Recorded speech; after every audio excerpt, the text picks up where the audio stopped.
A new twist in that Alabama governor phone sex scandal. His top aide, the other woman named in the alleged affair, resigned from her position in the governor's office. Now, Governor Robert Bentley denies the affair. He admits to making some inappropriate comments, but denies any physical relationship, and he refuses to step down despite critics calling for his resignation. Joining me now, Mike Paul, public relations strategist. We'll lean on Mike to find out, okay, how are you going to turn things around if you're the governor? And also with us, CNN correspondent Alina Machado. First, though, let's listen to part of this phone sex recording. It was made 2014, before the governor's divorce. Here it is. When I stand behind you, and I put my arms around you, and I put my hands on your breast, and I put my hands on you, and just pull you real close. I love that too. So there you go, a brief snippet of that. So there's a call for resignation. Alina, is he going to resign or not? Well, Mike, the governor's press secretary told me this morning that Governor Bentley has no intention to leave his position, even as pressure continues to mount for him to do so. We've talked to at least one Alabama state lawmaker, his name is Ed Henry, who says he plans to start the impeachment process sometime next week. Now, this scandal went public last week when the sex recording was posted online by AL.com. We don't know who the governor was speaking to in those recordings, but the 74-year-old does not dispute the authenticity of the tapes. He also does not deny that it is his voice on the tapes, but he says that those were inappropriate comments he made 2 years ago, adding that he has already apologized to his family and others. He is also denying that he ever had a physical affair. According to AL.com, the recordings were made by the Bentley family to figure out if Bentley was involved in a relationship. Bentley and his wife divorced last year. Here is what the governor had to say yesterday about the scandal. I have no intentions of resigning. My intentions are to try to make this state better. My intentions are to try to work through all the difficulties that we're going through. I have made one statement. I may make some other statements, but I will let you know about those. We may have some organizational changes and things, but we're going to work through this. Now, also yesterday, the woman at the center of the scandal, Rebecca Mason, issued her resignation, saying in a statement, "My only plans are to focus my full attention on my precious children and my husband, who I love dearly. They are the most important people in my life.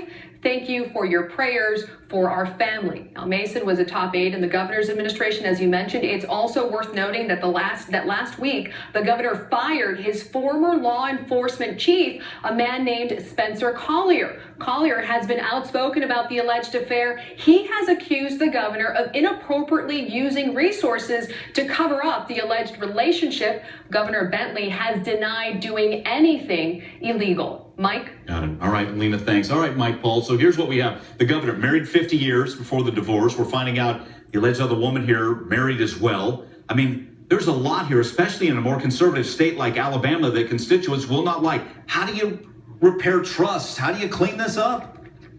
Well, and there's some more important details as well. He was a deacon in his church. His church is also separating them from him. One of the major positioning statements that he had as he ran for governor was that he was squeaky clean and he was the man of God, and he's in the Bible Belt.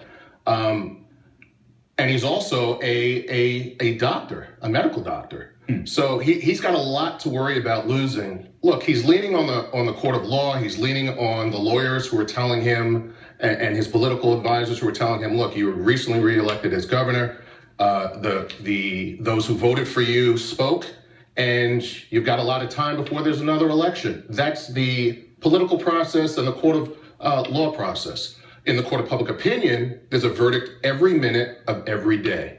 We know that there have been many other elected officials who've had similar situations. This is pretty much like a Wiener-like 2016 situation that we're now looking at today. And there's diminishing returns and loss of reputation every minute of every day that we still believe that he's not telling us the truth. And it's not just his reputation. There's many stakeholders that he's attached to that are also being damaged. You mentioned Wiener. Speaking of which, let's harken back here to some other scandals. And what often happened is a resignation. So let's take you back and watch this.